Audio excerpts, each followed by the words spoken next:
আর এই ফেব্রুয়ারি মাসের হয়তো রোজার আগেই 8 অথবা 10 তারিখ অথবা 12 তারিখের মধ্যে ভোট হবে। তা আমি যেহেতু তোমাদেরই পাড়ারই মানুষ, তোমাদের কাছেরই মানুষ,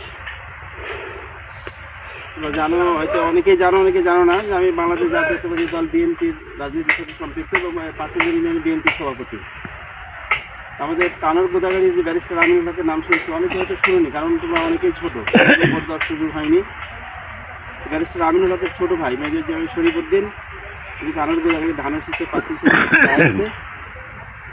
ব্যারিস্টার আমিনুল হক দলমত নির্বিশেষে সকলের কাছে কিন্তু প্রিয় মানুষ ছিল এবং ব্যারিস্টার আমিনুল হক কোনোদিন আমি দেখিনি। আমি 1991 সাল থেকেই, তখন ছোট হলেও তার সাথে আমার বড় ভাই রাজনীতি করতে তার সাথে ঘোরাফেরা করছি,